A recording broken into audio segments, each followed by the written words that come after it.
নমস্কাৰ বন্ধুসকল, মই দিগন্ত বৰদলৈ আৰু আপোনালোকে চাই আছে গাৰ্ডেন এডিকশ্যন। বন্ধুসকল, আমি টাবত অৰ্কিড ৰোওঁতে কি মিডিয়া ব্যৱহাৰ কৰিব লাগে সেই বিষয়ে বহুলোকে মোক প্ৰশ্ন কৰে কেতিয়াবা যে আপুনি অৰ্কিড কেনেকৈ কৰে, কিহত কৰে। টাবত অৰ্কিড ৰোওঁতে সচৰাচৰ মই নাৰিকলৰ বাকলি, ইটাৰ টুকুৰা, এঙাৰ এনেকুৱা বস্তুবিলাক ব্যৱহাৰ কৰি পেলাই ডেনড্ৰবিয়াম, তাৰপিছত কোকো ফুল আমাৰ তেনেকুৱা কিছুমান অৰ্কিডৰ ভাল ফলাফল লাভ কৰিবলৈ সক্ষম হৈছোঁ।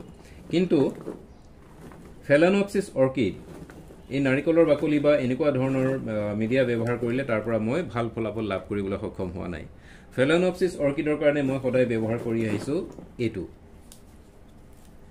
এয়া হৈছে গছৰ বাকলি, এই পাইন গছৰ বাকলি, পাইন বাৰ্ক বুলি যাক কোৱা হয়। এইটো মই কলিকতাৰ পৰা এজন খুব ভাল ছাপ্লায়াৰ আছে, তেওঁ মোলৈ পঠিয়াইছে ভাল কোৱালিটিৰ পাইন বাৰ্ক।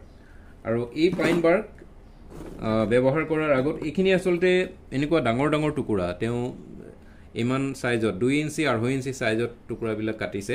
গতিকে এইটো মোৰ কাৰণে ফেলানপচিছ অৰ্কিড ৰুবলৈ ডাঙৰ হ'ব। মই ইয়াক সৰু সৰুকৈ কাটি ল'ব লাগিব। আৰু আপোনালোকে যদি এনেকুৱা ব্যৱহাৰ কৰে তেতিয়াহ'লে ইমান ডাঙৰকৈ ব্যৱহাৰ নকৰিব, ইয়াক সৰু সৰুকৈ কাটি ল'ব লাগিব। কেনেকৈ কাটিব? ইয়াক যদি আমি দাৰে ঘপিয়াই পেলাই বা তেনেকৈ কাটিবলৈ যাওঁ তেতিয়াহ'লে কি হ'ব, চিটিকি পৰে, দূৰলৈ চিটিকি পৰে। তাৰপিছত কিছুমান তেনেকৈ আমাৰ লোকচান হোৱাৰ ভয় থাকে। সেইকাৰণে এনেকৈ হাতৰে তাক এনেকুৱা এখন কাটাৰ বা প্ৰুনাৰ ল'ব লাগে।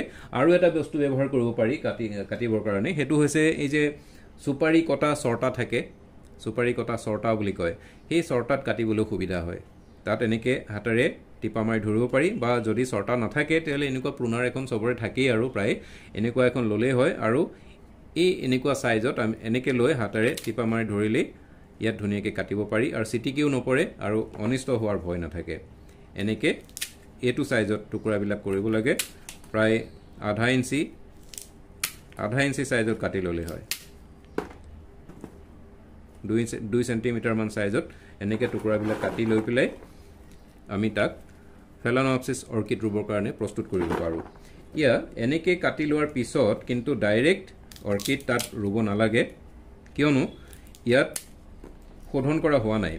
ইয়াত বিভিন্ন ধৰণৰ বীজাণু লাগি থাকিব পাৰে, যিবিলাকে আমাৰ অৰ্কিডৰ শিপাত আক্ৰমণ কৰি পেলাই গছজোপা মাৰি পেলাব পাৰে। গতিকে এইবিলাক টুকুৰা আমি চিধা চিধি এনেকৈ টাবত ব্যৱহাৰ নকৰি পেলাই, অৰ্কিড ৰোওঁতে ব্যৱহাৰ নকৰি পেলাই ইয়াক গৰম পানীৰে প্ৰথমতে ভালদৰে উতলাই ল'ব লাগে।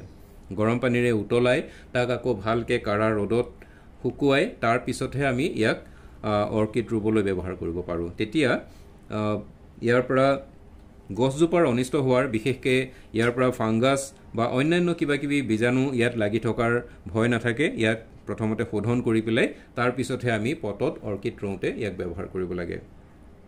আপোনালোকে এইটো কাম কৰিব। আৰু যদি ফেলানপচিছ অৰ্কিড আপোনালোকে ৰুব বিচাৰিছে তেনেহ'লে এই পাইন বাৰ্ক আনিব।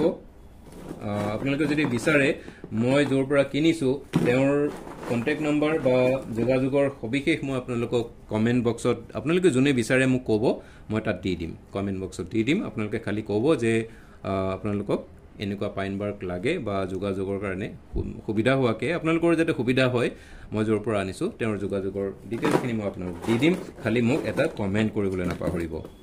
বন্ধুসকল, আপোনালোকে বোধ কৰোঁ অলপ হ'লেও উপকৃত হৈছে ভিডিঅ'টো চোৱাৰ কাৰণে। অশেষ ধন্যবাদ। আপোনালোক সুস্থ সবল হৈ থাকক।